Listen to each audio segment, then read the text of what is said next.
জয় শ্ৰীৰাম, জয় হনুমান। গন্ম শ্ৰী শ্ৰী ৰাম ভক্ত হনুমান মন্দিৰত আজি দেওবাৰ যিহেতু আজি মোৰ বন্তি দিয়াৰ পালা আছে, সেয়েহে মই বন্তি জ্বলালোঁ আহি। আৰু আমাৰ এটি ভাল দিন, আমাৰ হনুমান মন্দিৰত যিহেতু আমাৰ মন্দিৰটো অকণমান সৰু হৈ আছিলে, অকণমান আৰু তাৰ সংযোগ কৰি দিয়া হৈছে, অকণমান ডাঙৰ কৰা হৈছে। সেয়েহে আজি বৰ্তমান কাম চলি আছে মন্দিৰত।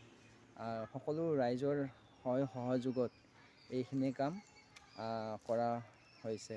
সেয়েহে আমাৰ কৰ্মখিনি এতিয়া মিস্ত্ৰীসকলে কৰি আছে আৰু আপোনালোকক অকণমান দেখাবলৈ বিচাৰিছোঁ। জয় শ্ৰীৰাম, জয় হনুমান। এই মন্দিৰটোত ভক্তপ্ৰাণ ৰাইজ বহুতেই ভিৰ হয় আৰু ভক্তৰ প্ৰতি লক্ষ্য ৰাখি এইখিনি কাম কৰা হৈছে। যিহেতু ভক্তই সুবিধা পায়, সকলো বহুত অসুবিধা হৈ আছিলে। সকলোৰে সহায় সহযোগত এই মন্দিৰটোৰ কামখিনি কৰা হৈছে। আৰু আজি এই যিখিনি নতুন কাম কৰি আছে, যিখিনি আমাৰ 16 ফুটৰ এটি ৰুম আগবঢ়াই দিয়া হৈছে, সেইখিনি যাতে সোনকালে কামখিনি হৈ যায় আমাৰ ভক্তপ্ৰাণ ৰাইজৰ সুবিধাৰ্থে।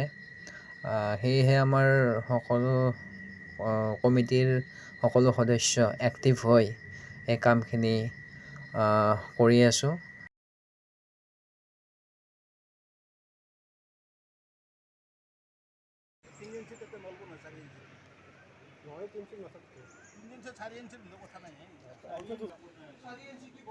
সেয়েহে ভক্তৰ বহুতেই ভিৰ হোৱাৰ কাৰণে আৰু ভক্তৰ প্ৰতি লক্ষ্য ৰাখি আমাৰ যিহেতু অকণমান সৰু হৈ আছিল মন্দিৰটো, এতিয়া অকণমান আৰু বাঢ়াই দিয়া হ'ল। 16 ফুটৰ এটি ৰুম বাঢ়াই দিয়া হ'ল, সভাঘৰো হ'ব। তেতিয়া ভক্তখিনিও তাত জিৰাব পাৰিব, ভালদৰে নাম প্ৰসংগ কৰিব পাৰিব।